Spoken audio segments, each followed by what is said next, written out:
ça fait un bien fou quand on est de prononcer cette phrase. Donc, qu'allons-nous voir aujourd'hui comme nouveau lien entre les différentes interventions? Eh bien, je n'en ai aucune idée. Peut-être que ce sera un petit peu ce qui est apparu hier, c'est-à-dire quelque chose qui était tout à fait inattendu, un espace qui est un petit peu aussi l'espace de la sociologie, pas de l'ontologie, pas de la théorie du droit, mais une sociologie vivante et joyeuse et heureuse, qui est présente, celle qu'on trouve dans la littérature ou la bande dessinée, qui est souvent de bien meilleure facture que la véritable sociologie, pardon pour les sociologues de cinéma. Et donc nous allons commencer peut-être tout de suite avec Monsieur Duchamp-de-Ris, qui est président du tribunal administratif de Toulon, et qui nous va parler du maire, chef de village, dans la bande dessinée. Merci, monsieur le directeur. Pour commencer, je vais faire allusion à une autre de mes activités. Enfin, j'ai écrit une douzaine de romans ou de recueils de nouvelles, et donc j'ai participé à un certain nombre de festivals ou de salons du livre.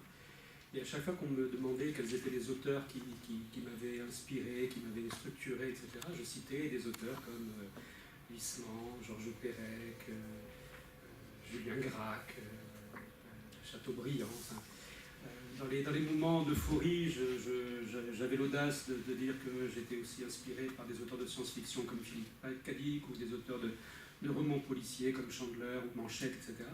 Et en vérité, je ne disais pas la vérité, parce que si je fais une introspection, si je regarde véritablement ce qui m'a structuré, ce qui m'a donné une conception claire du bien et du mal, ce qui m'a expliqué ce que devait être un chef, un leader, ce que devait être un personnage courageux, etc., c'est en vérité la bande dessinée.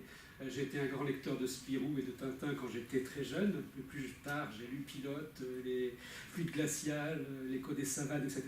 Et ce sont des auteurs comme Goscinny, comme Charlier, comme Greg, qui a été non seulement l'auteur d'Achille Talon, mais qui a été aussi rédacteur en chef du journal de Tintin pendant toutes ces années où je l'ai lu, et qui aussi c'est un grand scénariste qui a écrit une quantité de scénarios, dont certains, notamment pour Spirou et Fantasio, parmi les meilleures aventures.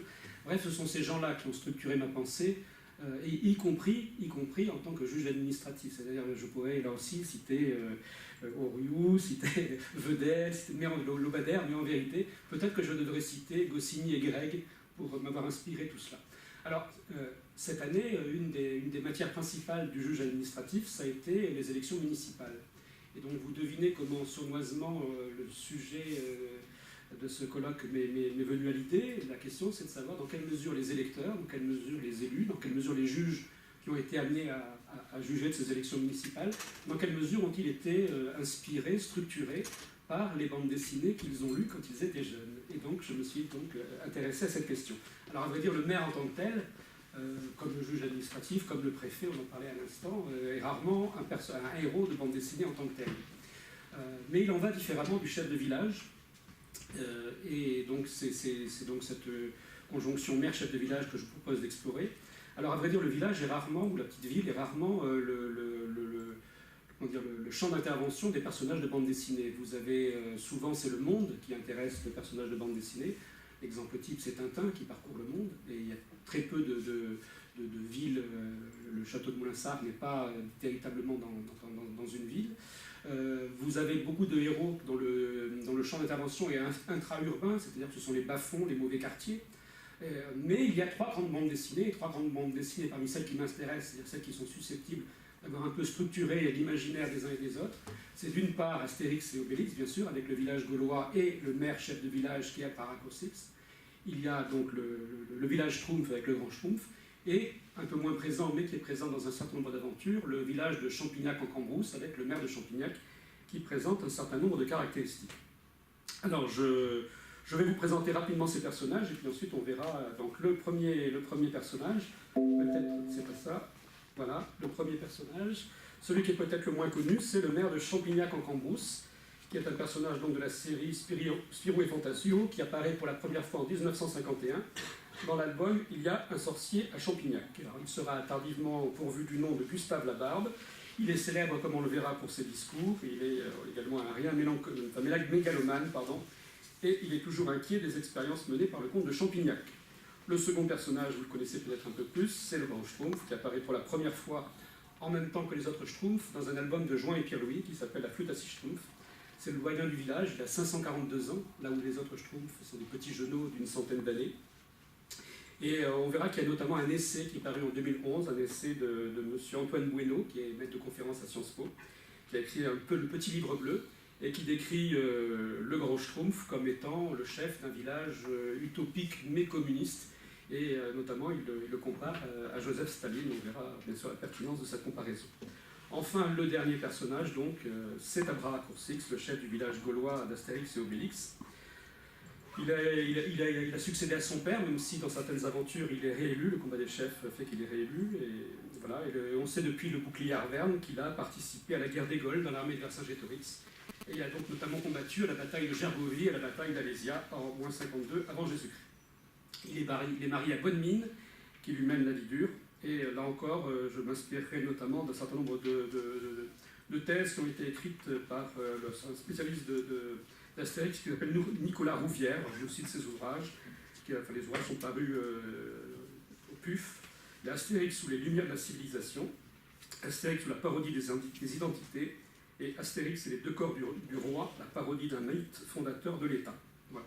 Alors, quelles images ces trois séries renvoient donc du maire chef de village? Je vous propose de l'exposer en explorant trois voies.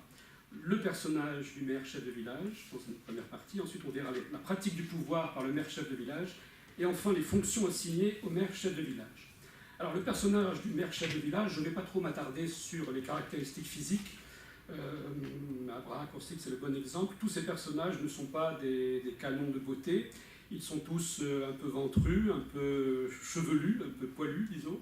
Et ils ont tous, je me suis trompé de sens, il y a une caractéristique, c'est que par exemple le maire de Champignac se distingue de ses concitoyens par la couleur rouge, qui est également le cas du Grand Schtroumpf, et qui est également le cas d'Abraacoursix avec sa cape. Il est le seul à porter une cape rouge dans la série, ce qui est donc sans doute la couleur du chef. Alors plus intéressant, c'est sur ce quoi on va s'attarder un instant, c'est de rechercher la marque des insignes du pouvoir chez nos trois personnages. Nous rappelons que dès 1790, à la création des communes, les maires eurent pour signe distinctif l'écharpe tricolore, et de nos jours, le port de l'écharpe est régi par les dispositions de l'article D 2122-4 du Code général des collectivités territoriales, qui précise que celui-ci s'impose dans les cérémonies publiques et toutes les fois que l'exercice de leurs fonctions peut rendre nécessaire ce signe distinctif de leur autorité. Alors le maire de Champignac, qui est le seul véritable maire, porte souvent l'écharpe, les deux autres non bien sûr, mais on peut toutefois penser que le bouclier d'Abraacoursix, que nous savons être depuis le bouclier Arverne, celui-là même que Vercingétorix a jeté au pied de César, est l'insigne de son pouvoir, et il le rappelle à l'occasion à Bonne-Mine, c'était l'image suivante, voilà, sur le pavois de fonction. Alors le Grand Schtroumpf n'a apparemment pas d'attribut, je reviens sur l'image du Grand Schtroumpf, mais certains commentateurs, parce que là aussi il y a eu beaucoup de commentateurs, ont relevé que sa barbe, qu'il est le seul à arborer, lui donne une légitimité culturelle et historique dans la mesure où elle est le signe de ce que sont réellement les Schtroumpfs, c'est-à-dire des lutins, des gnomes. Et il serait donc en ce sens, par le biais de sa barbe, le dépositaire d'une certaine légitimité historique et culturelle. Relevons que l'habit ne fait pas toujours le moine, et il y a notamment un passage de l'album du Schtroumpfissime, qui est un des meilleurs albums, me semble-t-il, des Schtroumpfs, qui le rappelle opportunément. Alors pour ceux qui n'ont pas lu l'album, le Grand Schtroumpf part en voyage pour chercher des ingrédients pour ses formules magiques. Le village est laissé à lui-même, et pour trouver un chef en attendant, dans la mesure où le Schtroumpf à lunettes ne fait pas l'unanimité, eh bien des élections sont organisées. Et c'est donc Schtroumpf, qui est c'est un Schtroumpf qui n'a pas de qualité particulière, c'est donc Schtroumpf, qui est donc élu et qui revêt à cette occasion un costume qui a vocation à le distinguer des autres. Mais un costume que les autres voient jaune, alors que lui prétend qu'il s'agit d'un costume en or. Et vous voyez l'hilarité que provoque son costume, ce qui montre bien qu'il ne revêtant pas les symboles qui sont identifiés comme les symboles du chef, du maire du village, eh bien, ça ne marche pas. Alors, le plus intéressant, c'est de cerner la personnalité du maire chef de village telle qu'elle est retenue par les auteurs. Quelques traits caractéristiques peuvent être relevés. Le maire chef de village est tout d'abord proche de ses administrés. Sa plus grande qualité est d'être à peine au-dessus d'eux. Pour l'essentiel, il leur ressemble, il partage avec eux les mêmes défauts, les mêmes faiblesses. Le grand Schtroumpf rate ainsi beaucoup de ses expériences, il se met en colère, il doute parfois de lui-même, et comme les autres, il ne sera pas insensible au charme de la Schtroumpfette. Le maire de Champignac partage les mêmes préjugés, les mêmes superstitions que ses administrés. On le voit souvent, par exemple, au café aux terrasses des cafés de sa ville, prenant un apéritif comme les autres administrés. Abracoursix est comme tous les autres habitants du village, il est râleur, bagarreur, sympathique, courageux, honnête et le cœur sur la main. Il aime bien boire, bien manger et rigoler avec les copains, pour reprendre l'expression de Goscinny. Il s'emporte facilement, se laisse berner et, ce qui est l'antithèse d'un chef au-dessus de la mêlée, il n'est pas le dernier à s'engager dans des bagarres mémorables où il se sert volontiers, vous le remarquerez, de son bouclier, emblème de son pouvoir, ce qui est quand même assez caractéristique de ce qu'il se met à la hauteur de ses administrés. Car ce qui caractérise ces trois personnages, ce qui les rend attachants, y compris et surtout aux yeux de leurs administrés, c'est qu'ils détiennent l'autorité tout en acceptant d'en être pour cela un peu ridicules. Alors ils tiennent bien sûr à leur autorité, et à ce que l'on n'oublie pas qu'ils sont les chefs. Le maire de Champignac est imbu de lui-même, assez mégalomane et narcissique, et comme le témoignent les nombreuses statues à son effigie qui émaillent le village de Champignac, dont une de 5 mètres de haut. Le Schtroumpf à lunettes, porte-parole du gouvernement, rappelle sans cesse que le grand Schtroumpf a toujours raison et que lui seul sait ce qu'il faut faire. Et quant à Abracoursix, il se déplace rarement sans être porté sur son pavois, et dans la zizanie, il prend très mal le fait que Détritus, après avoir annoncé « Je viens apporter un présent à l'homme le plus important du village », remette son vase à Astérix, ce qui provoque bien sûr l'ire de bonne mine. Mais le grand Schtroumpf subit lui aussi l'humour du Schtroumpf farceur. La plupart des statues du maire de Champignac sont détruites d'une manière ou d'une autre avant même d'être inaugurées, et la parade d'Abracoursix sur son pavois soulevée par les porteurs est une source infinie de gags tournant en dérision le chef. Ainsi, dans la rentrée gauloise, lorsque Abracoursix s'écrie « Il n'y a plus de discipline dans ce village, plus de respect, que tout le monde s'incline devant ma puissance », les porteurs se baissent et ils chutent ridiculement sur le sol. Ce qui est important de noter, c'est que cette part de ridicule, cette acceptation du ridicule dans l'exercice du pouvoir, est un élément essentiel de l'attachement du village à son chef, et une scène du Schtroumpfissime le révèle parfaitement par contraste. Dans cette scène qui fait la couverture de l'album, le Schtroumpf farceur ne prend pas au sérieux la revendication d'autorité du Schtroumpfissime et il lui offre un cadeau piégé, sans tenir compte de son rang, suivant le registre domestique qui régit habituellement les rapports sociaux entre les Schtroumpfs. Le cadeau explose à la tête du Schtroumpfissime et, contrairement à ce que fait d'habitude le grand Schtroumpf qui se contente de l'injurier ou de se mettre en colère, eh bien le Schtroumpfissime le met en prison, ce qui provoque de la part du Schtroumpf farceur une certaine incrédulité. Ben ça alors, parce que justement le grand Schtroumpf n'aurait jamais réagi ainsi. On en arrive à ce constat que dans les trois séries, le mode de gouvernance du maire-chef de village relève très peu du politique, mais davantage du domestique. C'est ce que note un auteur notamment, Frédéric Zalewski, dans une étude au titre qui va vous rappeler quelque chose. De quoi Schtroumpf est-il le nom ? Il souligne que l'autorité chez les Schtroumpfs est avant tout de l'ordre domestique avant d'être du civique. Le grand Schtroumpf est surtout une figure paternelle avant même d'être un chef politique.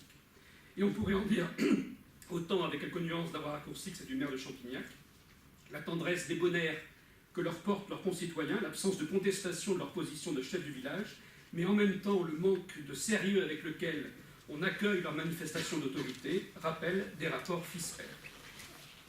Mais il y a un dernier trait extrêmement important qui caractérise le maire-chef du village dans les trois séries, un trait qui à lui seul leur confère une place de choix, c'est la maîtrise du langage. Il y a peu de discours dans Astérix, mais c'est une fonction qu'Abracoursix aime bien. Dans la zizanie, il s'entraîne dans le reflet de son bouclier avant de prendre la parole au banquet final. Et dans les moments importants, par exemple dans le combat des chefs, eh bien, il harangue la foule des villageois réunis du haut de son pavois, et celle-ci l'acclame alors que l'intégrité du village est menacée. Mais le discours du chef de village, c'est avant tout le discours politique moqué, le discours de langue de bois. Et chez les Schtroumpfs, le discours du chef est ridiculement relayé par le Schtroumpf à lunettes, mais je vous ai mis cette image, c'est l'un des grands moments du Schtroumpfissime, qui est le moment où Schtroumpf organise un meeting, et toute la démagogie de Schtroumpf est dénoncée autant que masquée par une rhétorique diablement efficace en langue Schtroumpf. Je vous laisse lire. Quant au maire de Champignac, eh bien, il est célèbre pour ses discours xyloglottes, sans queue ni tête, et pour sa logorrhée. Du point de vue linguistique, Ces discours donc, se caractérisent par une collection, une accumulation d'expressions idiomatiques, lieux communs et clichés combinés de telle sorte qu'ils donnent des images incohérentes, telles que « c'est la goutte d'eau qui a mis le feu aux poudres ». Alors, Franquin, qui rédigeait lui-même ses discours, a révélé qu'il s'est directement inspiré du personnage sentencieux de M. Prudhomme, créé en 1830 par Henri Monnier, et dont je ne peux résister au passage à vous rappeler quelques sentences. C'est l'ambition qui perd les hommes. Si Napoléon était resté officier d'artillerie, il serait encore sur le trône. Ou encore, la nature est prévoyante, elle fait pousser la pomme en Normandie, sachant que c'est dans cette région qu'on boit le plus de cidre. Ou encore un dernier aphorisme qui a été ensuite, parce qu'il a été un petit peu déformé par Alphonse Allais, on devrait construire les villes à la campagne, l'air y est tellement plus pur. Voilà. Second axe de ma réflexion, l'exercice politique du pouvoir par le maire-chef du village. Cela pose tout d'abord la question de la légitimité du maire-chef de village. Alors la confrontation politique est loin d'être absente de ces séries. Dans Astérix, nombreux sont en effet les affrontements électoraux, que ce soit dans le cadeau de César, que ce soit dans la Rose et le Glaive, ou le combat des chefs, et il y a également l'aventure Le Grand Fossé, où un oppidum gaulois se trouve divisé par la vision politique de deux chefs, de leurs deux chefs respectifs. Dans Spirou, le maire de Champignac est confronté de temps en temps à l'obligation de se représenter, comme vous pouvez voir dans cette image. Et dans le Schtroumpfissime, donc, il y a, après le départ du grand Schtroumpf, donc l'organisation d'élections. Voilà. Alors il faut bien reconnaître que dans ces épisodes, l'image des élections est assez négative. Quant au déroulement de la campagne, tout d'abord, qui est bien peu démocratique, hein, le maire de Champignac couvre la ville donc, de pancartes à son effigie. Panoramix dans le cadeau de César s'emporte parce que tous les candidats à l'élection voudraient pouvoir bénéficier de la potion magique. Et dans le Schtroumpfissime, bien sûr, le futur gagnant, avec le plus grand cynisme, finit par comprendre que pour être élu, il faut faire des promesses qu'il ne tiendra pas. Et notamment, il promet la semaine des 7 dimanches aux Schtroumpfs paresseux qui s'empressent de voter pour lui. Et ça marche, puisqu'il est élu par 96 voix contre 2. Et il faut signaler au passage que si Schtroumpf à lunettes a 2 voix, c'est parce qu'il a voté 2 fois, ce qui montre aussi voilà, qu'en termes de fraude électorale, tout est dit également. Mais c'est plus encore, peut-être, c'est le principe même de l'élection comme mode de sélection du maire chef de village qui paraît condamnable, puisque dans tous les cas, eh bien, les élections, quand il y en a, risquent de donner au village un chef qui n'est pas le meilleur chef, le chef légitime que le village devrait avoir. Car on le devine, la légitimité du maire chef de village est ailleurs, elle repose sur d'autres éléments. Alors pour l'essentiel, on peut relever par exemple que la légitimité d'Abrara Coursix tient ainsi largement à son passé de résistant. Et là aussi, c'est une allusion très claire à ce qui est arrivé au passé de la France, en tout cas jusque dans la moitié de la Ve République.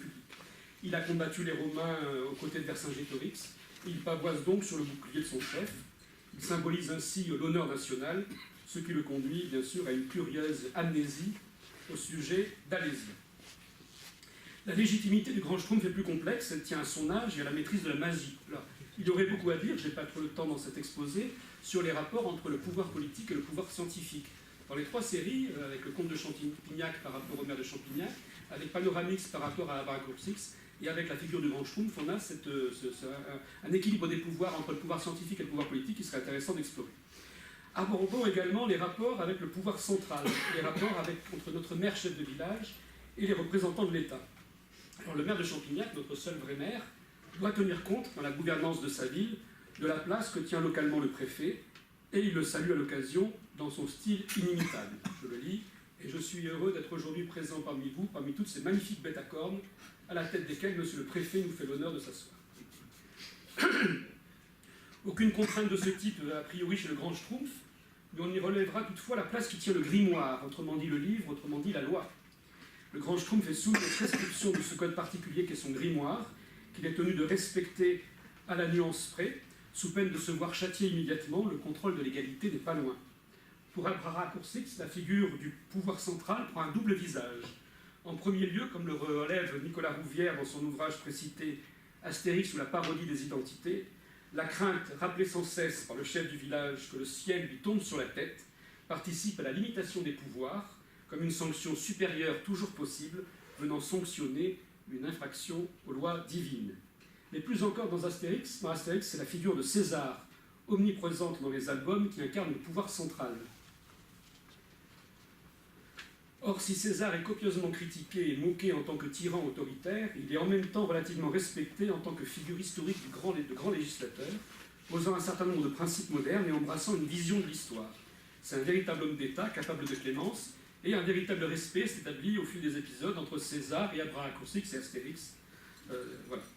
Mais ces rapports qui s'établissent entre donc la communauté menée par son chef et l'extérieur ne peuvent être étudiés qu'au regard de ce que l'on attend du chef, et plus rapidement, nous allons voir quelles sont les fonctions attendues du maire chef de village dans nos 3 bandes dessinées. Alors, en se référant à un vocabulaire de droit administratif, on peut faire à cet égard plusieurs remarques. Le maire chef de village a indéniablement un rôle de représentation de la communauté vis-à-vis de l'extérieur. Je ne m'attarde pas trop sur ce point, mais c'est le grand Schtroumpf qui, par exemple, accueille Jean et Pierre-Louis dans la flotte à 6 Schtroumpfs. C'est Abracurcix qui accueille la délégation étrangère. Et de même, c'est le maire de Champignac à qui s'adresse Spirou chaque fois qu'il y a un problème dans le village. Cette fonction de représentation est bien sûr particulièrement exacerbée lorsque la communauté est menacée. Le maire chef de village a de même incontestablement la charge de la police municipale. Une fois élu, par exemple, le premier réflexe du Schtroumpfissime est de rédiger une constitution posant les règles et de nommer comme premier fonctionnaire un porte-parole et le chef de la garde. La nomination de Schtroumpf costaud illustre clairement le lien qui existe entre la construction du pouvoir politique, sous une forme un peu élaborée, et comme dirait Max Weber, l'exercice de la violence légitime. Le maire de Champignac a pour principale obsession de maintenir l'ordre dans sa commune. Dans Il y a un sourcier à Champignac, il mène une politique active contre les gens du voyage, et il annonce régulièrement qu'il va prendre des mesures de police. Abracurcix exerce également ses pouvoirs de police. La seule fois qu'il donne des ordres à Astérix et Obélix, c'est pour qu'ils gardent le village. C'est notamment la page 16 du Devin. Et c'est lui qui prononcera le bannissement d'Astérix dans Astérix et le Chaudron. En revanche, et c'est peut-être le plus intéressant à souligner, la fonction assignée à ces maires chefs de village n'est aucunement de développer le village, ou même de l'aider à affronter la modernité, et ce, bien au contraire. En matière d'urbanisme, par exemple, toutes les initiatives du maire de Champignac sont à la fois d'une envergure limitée, et notamment un épisode dans Le Sorcier à Champignac où il installe le premier feu rouge de la commune, mais il l'installe au milieu d'une route, c'est-à-dire sans carrefour. Et il reste devant son feu rouge pour verbaliser les personnes qui ne s'arrêteraient pas. Le grand Schtroumpf, comme Abracurcix, s'oppose ainsi à tout ce qui viendrait modifier la topographie ou l'aspect des constructions dans le village. Et symboliquement, le barrage et le pont auquel les Schtroumpfs travaillent depuis toujours ne seront jamais achevés. Il y a toujours, ces projets comportent des vices de fabrication, et on peut se demander dans quelle mesure on peut soupçonner le grand Schtroumpf de l'avoir fait exprès. L'album Le Domaine des Dieux d'Astérix révèle assez ce que les Gaulois pensent de l'urbanisme moderne. Quant à Idéfix, on sait comment il réagit à un arbre arraché.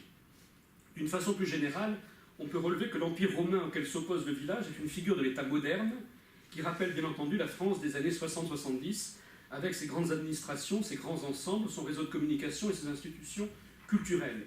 Et l'on pourrait lire les aventures d'Astérix comme le rejet par des Gaulois attardés de ce que peuvent apporter les inventions du génie romain, les routes, les aqueducs, les thermes.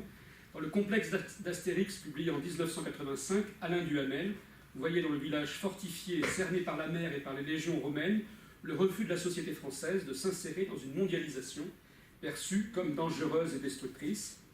Et certains ont même considéré qu'Astérix montrait une certaine complaisance avec le poujadisme.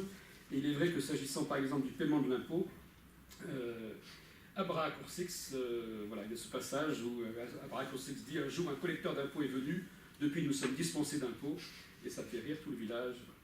Par ailleurs, on a pu relever dans ces communautés un mépris certain pour l'argent, voire un anti-libéralisme primaire clairement affiché.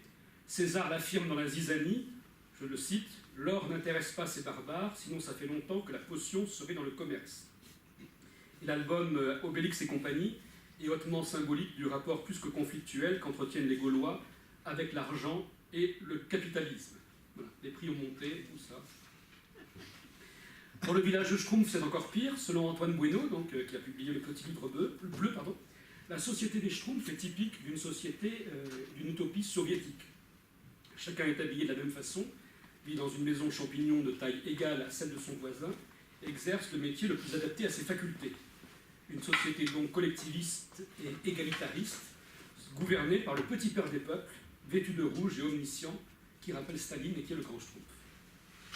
Au-delà de ces analyses un peu exagérées, ce qu'il faut relever, c'est que la fonction assignée à ces maires chefs de village, loin de développer le village et de l'ouvrir à la modernité, est au contraire de faire en sorte que rien ne bouge. Et le village donc, est une communauté où le temps n'a pas de prise, et symbolique en est la construction des albums des 3 séries, c'est-à-dire qu'on a un système circulaire, le village est paisible, un événement vient perturber le village, et le but de l'aventure, c'est faire au final que le village retrouve son calme sans qu'il y ait eu la moindre évolution. Et bien sûr, le banquet d'Astérix final dans les albums est tout à fait symbolique de cet état de fait. Et là, je vous ai mis le banquet final du domaine des dieux.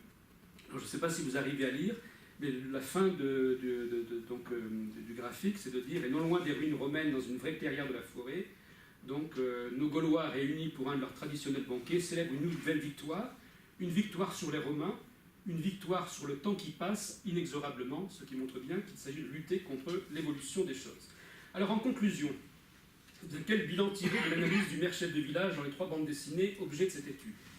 Il paraît évident que la vision qu'elle donne tant du maire lui-même que de la démocratie locale en général est datée historiquement. On retrouve dans nos 3 villages les valeurs du radicalisme de la Troisième République, une petite république en miniature, avec une foi dans la raison, une déférence envers la science, un pouvoir qui comporte des garde-fous, et l'école qui a toute sa place. Dans ses traits physiques, dans ses caractéristiques morales, jusque dans son goût des banquets et de la camaraderie, notre maire est le notable éternel des 3e et 4e Républiques. Quelles conséquences sur les lecteurs, sur les électeurs, sur les élus? Quant à l'image de l'édile municipal, 3 caractéristiques qu'on peut dégager. Un attachement d'abord empreint de respect et de tendresse pour le maire chef de village, dont la légitimité est acceptée et l'autorité respectée, mais à la double condition qu'il ne se prenne pas trop au sérieux et que cette autorité soit équilibrée par des contre-pouvoirs. Une indéniable complaisance pour certains travers de la vie politique considérés comme inévitables et même peut-être nécessaires, comportement rien narcissique de l'édile, fausses promesses, discours en creux empreints de langue de bois, relative méfiance envers l'élection comme mode efficace de désignation, et enfin un déni au maire chef de village d'être l'autorité apte à développer la communauté, à l'accompagner dans la modernité. Son rôle est autre. Le maire chef de village revêt en définitive une fonction hautement poétique. Tel des fonctionnaires de Giraudoux, le contrôleur des poids et mesures, les douaniers, il est fondamentalement un être d'innocence, en retrait du monde sordide, exempt par nature d'ambition politique plus haute que son village et d'appétit mercantile. Il pose sur le monde dont il a la charge un regard déchargé d'arrière-pensée, plein de bienveillance et de tendresse. Il est le dépositaire d'une vie douce au rythme éternel. Ni le druide savant qui a trop de connaissances, ni le guerrier toujours tenté par l'exploit ou l'aventure ne peuvent être les gardiens efficaces de cette harmonie quotidienne, de ce bien-être potager. Le seul qui en a la capacité et le devoir, c'est le maire. Et en ce sens, mesdames et messieurs, c'est bien le personnage le plus important du village. Merci.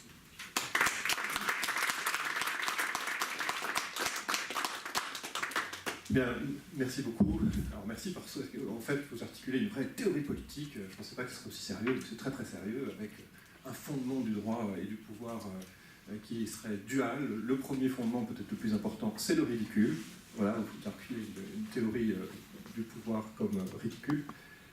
C'est notre ridicule à tous, parce qu'on est tous ridicules, et quand on retrouve dans le pouvoir la figure de soi-même, c'est-à-dire un personnage ridicule, ça provoque sympathie, lien, et ça justifierait le pouvoir. Et puis il y a une deuxième figure assez étonnante aussi, c'est au fond la figure du pouvoir qui est nécessairement conservateur et surtout inefficace, c'est sa fonction.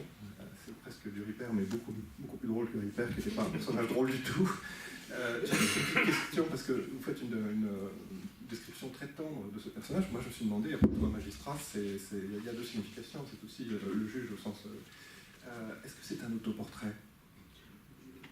Dans l'aspect ridicule, sans doute un peu, bien sûr. Oui, non, mais comme je le disais, enfin, ces personnages ont structuré notre imaginaire, en tout cas le mien. Oui. Donc voilà, ils ont été des modèles quelque sorte. Donc bien sûr, il s'agit d'un petit autoportrait. La seule chose quand même, c'est que le juge il doit arbitrer entre Abraham Cossix et César. C'est-à-dire que le conflit naît de ce que justement la norme supérieure vient interférer avec la norme primaire. Et donc le juge, il va arbitrer en droit, et le droit, c'est César qui le fait, et non pas Abraham Cossix. Donc un juge à la fois ridicule et inefficace remplirait parfaitement son office. Je vous le fais pas dire. Merci beaucoup. Bien, je pense que donc nous allons maintenant passer au roman policier révélateur des rapports entre droit et société avec Philippe Aran, qui est vice-président du tribunal administratif de Marseille. Merci bien, monsieur le président de séance ce matin. Alors mon intervention sera, je rassure le directeur du centre de recherche, mon intervention ce coup-ci sera écrite parce qu'il y a un mois, à l'occasion d'un colloque où j'intervenais sur le trust en fiscalité internationale, j'ai parlé 1h30 au lieu d'une demi-heure, et parce que l'intervention n'était pas écrite. Donc elle sera peut-être moins vivante, mais j'ai pris le soin d'arriver avec mon parchemin. Alors, le présupposé donc, qui est fait dans cette intervention et la croyance que j'ai dans le fait que le roman policier est un révélateur, un baromètre de l'état d'une société à une époque donnée. Commencer par citer Michel Zerafa, qui est lui-même écrivain et accessoirement, il n'aimerait pas forcément le terme accessoirement, mais maître de recherche au CNRS, un métier très sérieux. Michel Zerafa qui écrit que le roman est le genre où se lise le plus nettement la texture et la structure d'une société. Celle-ci se laisse non moins déchiffrer dans Fantomas que dans À la recherche du temps perdu. Fin de citation, il fallait oser l'écrire. Et si l'on part de l'idée communément admise que le droit est lui-même un reflet de la société, alors le lien tel que proposé dans le présent article, entre le roman policier, le droit et la société, s'impose de manière transitive. D'ailleurs, et j'aime croire en cette référence étymologique proposée par Audrey Bonnemaison et Daniel Fondanèche dans un essai de 2009 qui s'appelle « Le polar idée reçue », référence qui ne fait pourtant pas l'unanimité, surtout chez les spécialistes de l'étymologie, notamment française et grecque, en lien. Donc, l'expression, référence selon laquelle le terme polar viendrait du terme grec polis, sans jeu de mots, P-O-L-I-S, qui désigne à la fois la cité, les institutions et la ville. Eh bien, me semble-t-il, l'histoire du roman policier, ou polar, j'emploierais indistinctement les deux termes, même si chez les théoriciens du genre, on précise que polar est un terme plus général, puisqu'il recoupe à la fois le roman et le film policier. Mais bon, pour les besoins de la non-répétition et de la paresse d'ailleurs, parce que le terme est plus court, j'emploierai souvent ce terme de polar. Donc il me semble que l'histoire du roman policier ou polar me semble donc confirmer cette dimension institutionnelle. Alors depuis que le roman policier est apparu, je distinguerai, c'est un choix arbitraire, comme tout choix que j'ai fait, qui n'est pas forcément le reflet de là encore, de la théorie et des réflexions et des écrits en matière d'analyse du roman policier, mais je distinguerai 4 grandes périodes paraissant correspondre à autant d'étapes dans l'évolution du polar et, partant du postulat précité, proposé, dans les rapports entre droit et société. Alors, première période, 1840-1930 environ, un droit en construction, une justice défaillante. Alors, pourquoi 1840 ? Parce que, là encore, c'est très discuté, mais de façon relativement acceptée. On considère que l'auteur ou l'ancêtre du polar est Edgar Poe, auteur du premier texte policier. D'autres estiment que cette place revient à Thomas de Quincey, ou Quincy d'ailleurs, si on le prononce réellement en fonction de son origine, puisque c'est un Britannique qui signa un texte tout à fait révélateur dans son contenu du contexte de l'époque, un livre qui s'appelle « De l'assassinat considéré comme un des beaux-arts », publié comme souvent à cette époque en feuilleton, et également un autre livre, Mademoiselle de Scudéry, un récit criminel publié en 1818 qui se déroule en 1860 dans un Paris où les crimes d'un tueur en série affolent la population. Alors cette époque est celle d'une société en construction post-monarchique, post-révolutionnaire, post-impériale, celle d'une Europe et d'une France qui est ni tout à fait rurale, ni tout à fait industrielle, ni tout à fait réformiste, ni tout à fait conservatrice. Son organisation normative se cherche encore entre ancien droit et droit civil, entre droit de la chose privée et droit de la chose publique. Alors cette société, en quête de stabilité et de repères, va produire, au plan qui nous intéresse, le roman à énigmes, le premier historiquement daté, que les Américains appellent le whodunit, littéralement qui a fait coup, dont la structure est rationnelle et se veut rassurante, car la société cherche à se rassurer. Mais si le droit peut être rassurant, la justice, elle ne l'est pas encore tout à fait. L'erreur judiciaire est partout, et par voie de conséquence, la confiance populaire en ces institutions fait défaut. Il en va de même d'une administration policière, à l'instar de toute l'administration d'ailleurs, qui n'a pas encore fourni toutes les garanties d'indépendance, d'efficacité et d'attachement à ses droits de l'homme consacrés seulement quelques décennies auparavant. Alors cela va produire un polar où le héros n'est pas un fonctionnaire de police.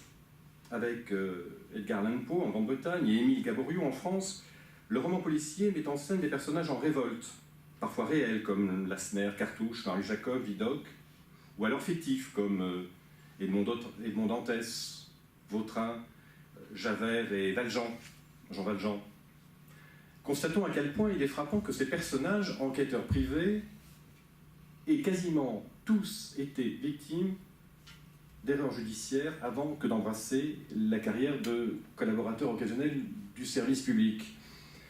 Autrement dit, dans le polar de l'époque, la société délègue l'enquête aux détectives privés et les policiers sont souvent absents ou ridiculisés parce qu'incompétents. C'est donc le plus souvent le détective privé ou ses avatars, prêtres, journalistes, médecins, qui se chargent d'enquêter et de rétablir l'ordre. Pour autant, cette société veut y croire, jusque dans l'éloge qu'elle fait de la méritocratie, qui n'est pas encore démocratique, républicaine, mais démocratique tout simplement. Exemple type, c'est François Vidocq, l'ancien bagnard devenu préfet de police, et que nous connaissons bien. Pour autant encore, cette société ne peut admettre tout à fait que l'enquête policière, et c'est toute son ambiguïté, soit tout à fait privatisée.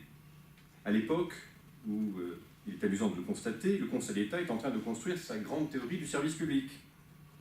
Alors le roman policier invente des astuces pour ne pas laisser à croire trop longtemps que cette privatisation de l'enquête serait acceptable, banale ou normale, j'ajouterais même définitive. Elle instille l'idée selon laquelle les grands enquêteurs privés de l'époque sont, à travers leurs investigations, en recherche d'une thérapie. En fait, ils sont de grands malades. La situation est donc pathologique. Elle n'est pas normale. Alors c'est ainsi, et pour en citer quelques-uns, que le Chevalier Dupin, Sherlock Holmes, Hercule Poirot, Rouletabille, ou Arsène Lupin, dont qui a été évoqué hier, quel hasard avec une entrée concomitante de qui l'a évoqué, se révèle à mesure des épisodes qui les concernent. Le roman policier à l'époque se publie sous la forme de feuilleton, qui est aussi d'ailleurs en termes de rythme une des grandes caractéristiques du mode de fonctionnement de la société, mais je n'ai pas développé cet aspect-là, donc se révèle à mesure des épisodes psychologiquement fragile. Ainsi, pour ne citer que, Sherlock Holmes est un homme solitaire, cocaïnomane. On se souvient de ce film fantastique où Sherlock Holmes et Sigmund Freud sont mis l'un au contact de l'autre et où, pour les besoins d'une enquête, Freud psychanalyse en direct Sherlock Holmes. Donc il est cocaïnomane, il est entouré de mystères, et toutes ces aventures sont sous-tendues par le thème du double, et en fait de la schizophrénie. Watson, en plus s'agissant de Watson, on pouvait s'interroger, avant la banalisation que nous connaissons aujourd'hui, sur une éventuelle relation homosexuelle entre Watson et Sherlock Holmes. Son frère Mycroft est son ennemi intime, mais est-ce réellement un intime? Enfin, un ennemi, un intime certes, un ennemi peut-être pas, le docteur Moriarty, ou Moriarty selon les ouvrages. Chez Arsène Lupin, pour qui j'ai une tendresse particulière d'ailleurs, tantôt au service de la justice, tantôt cambrioleur, doté de moult visages d'identité, aspirant à aimer, contraint à ne pas pouvoir le faire en raison de cette multiplicité de facettes, la recherche identitaire est permanente. Qui est-il vraiment? D'ailleurs, on le verra dans l'œuvre d'Arsène Lupin que les références dans les ouvrages de Maurice Leblanc qui permettent de lui donner un âge, de lui donner un lieu de naissance, de lui donner une filiation, enfin nous les connaissons aujourd'hui, mais sont dispersés, sont comme des cailloux dans la forêt, mais des cailloux cachés sous la mousse. Enfin, Rouletabille, enquêteur, fils d'un assassin, c'est pas banal. Retrouvant au long de l'enquête son histoire, ses parents ont des origines troubles, il incarne la complicité aussi et l'instabilité de l'époque. Donc cette époque où le droit est en construction, où la justice est mal perçue, et la justice est souvent une justice avec des relais d'enquête privée, constitue donc cette première phase de ma présentation. La deuxième phase, la deuxième période, je la situerai entre 1930 et 1960. Là, c'est la phase qui correspond à une solidité de la société et une confiance dans les valeurs. À cette époque, l'économie se porte bien, l'État est puissant, la majorité de la population croit en l'efficacité de la police et de la justice et du droit qui s'applique. Le roman policier met en scène la restauration de l'ordre, explique Éric Neveu, professeur à Sciences Po Rennes. Son schéma narratif est toujours le même, l'ordre est défait par un crime et le héros policier va le réparer, au moins temporairement. Ça mérite de la simplicité. Autre citation de Luc Boltanski, dans un ouvrage assez récent de 2012, Énigmes et complots, une enquête à propos d'enquête. Luc Boltanski nous dit « L'éruption du crime dans la société est vue comme l'instillation d'un désordre dans une société encadrée par les institutions politiques et sociales que garantit l'État-nation. Le policier, fin de citation, le policier, donc agent de l'État, État libéral anglais ou État-nation à la française, est chargé de rétablir l'ordre. À ce titre, le commissaire Maigret, qui est français dans l'ouvrage, même si l'auteur Simenon ne l'est pas, est une figure emblématique de l'histoire du roman policier. Il est représentant de la loi et de la morale, puisqu'il est commissaire, c'est une évidence dans l'œuvre. Il n'est doué d'aucun talent particulier, c'est un bourgeois marié, sans enfant, un fonctionnaire, incarnation de l'intégrité de l'État qui se repose sur ses capacités. Capacité est un terme connoté, à l'instar de ce qu'on appelle la bourgeoisie capacitaire de l'époque. Les crises subies par les personnages chez Maigret, chez le commissaire Maigret, mais pas par Maigret lui-même, sont identitaires. Donc là, ce n'est plus l'enquêteur qui a un problème d'identité, ce sont ces personnages. Ils sont égarés dans leur propre existence, dont ils sont souvent objets et non sujets. Leur environnement familial et social est à l'origine de leur déconstruction. Au centre du roman, c'est donc davantage la crise humaine, individuelle qui occupe Maigret et non celle subie par la société qui évolue tout à fait sereinement. Dans un registre plus léger, mais très symptomatique aussi, me semble-t-il, mais plus léger en apparence, le commissaire San Antonio, cher à Frédéric Dard, relève de cette même logique rassurante. Le bien et le mal se répartissent des deux côtés d'une frontière parfaitement identifiable et stable. Et l'environnement de ces romans fleure bon la quiétude très 4e République de l'époque. Au Royaume-Uni et aux USA, le même phénomène se constate, à ceci près que l'enquêteur reste souvent un privé dans ces pays, reflet sans doute d'une structure politico-juridique propre à ces états de tradition plus libérale. Dans les romans américains de Hammett, Chandler, ou britanniques de James Harley Chase et Peter Cheney, l'enquêteur n'est plus le gentleman, mais le privé dur à cuire. L'expression est restée le hard-boiled. Pour autant, c'est une raison pour laquelle ce polar va recevoir l'appellation de roman noir. La démarcation est beaucoup moins claire entre les bons et les méchants. Le privé est dans le camp des bons, mais ses méthodes ne sont pas orthodoxes et ses motifs rarement nobles ou altruistes. Il fait ce métier pour gagner sa vie, il n'aurait pas fallu grand-chose pour qu'il se soit retrouvé du côté des méchants. Sans tomber dans la caricature, et je dirais la caricature cocardière, il me semble là que cette tendance est le fruit de l'absence d'une culture du service public, telle que la connaît la France de l'époque. À propos de ce roman noir américain, Jean-Patrick Manchette, déjà cité ce matin, écrira dans un article publié aux Nouvelles littéraires de 1976 et repris dans ses chroniques publiées chez Rivage en 1996, il écrira donc, il compare les deux premières périodes que je viens de citer. Dans le roman policier classique, donc le roman policier à énigme, le délit trouble l'ordre du droit, qu'il importe de restaurer par la découverte du coupable et son élimination du champ social. Dans le roman criminel violent et réaliste à l'américaine, le roman noir, l'ordre du droit n'est pas le bon, il est transitoire et en contradiction avec lui-même. La domination du mal est sociale et politique. Lorsque le héros n'est pas lui-même un salaud luttant pour sa petite part de pouvoir et d'argent, lorsqu'il a connaissance du bien et du mal, il est seulement la vertu d'un monde sans vertu. Il peut bien redresser quelques torts, il ne redressera pas le tort général de ce monde. Pour autant, à l'époque, et même aux USA, et face à la progression importante de la délinquance et de la criminalité, la police apparaît encore et malgré tout, pour la majorité des citoyens, comme la seule protection efficace dans la jungle urbaine. Donc on retrouve cette confiance, malgré tout, dans les corps constitués, les corps étatiques ou quasi-étatiques constitués. Cet état d'esprit favorise la naissance ce que l'on appelle aux États-Unis donc le police procédural, le roman de procédure policière, récit qui décrit de façon minutieuse et réaliste le travail quotidien d'une équipe d'enquêteurs professionnels, parmi les spécialistes Lawrence Street, Hilary Wolf, William McGivern et surtout Ed McBain.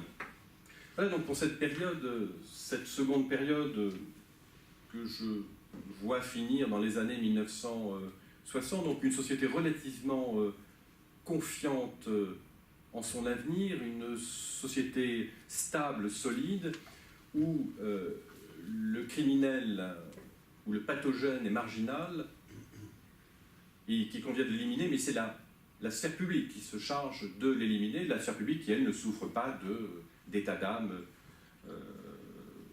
notable et qui donc est perçue de façon positive par l'opinion. Donc ce que me paraît nous restituer le roman, le polar de cette période-là. Troisième période,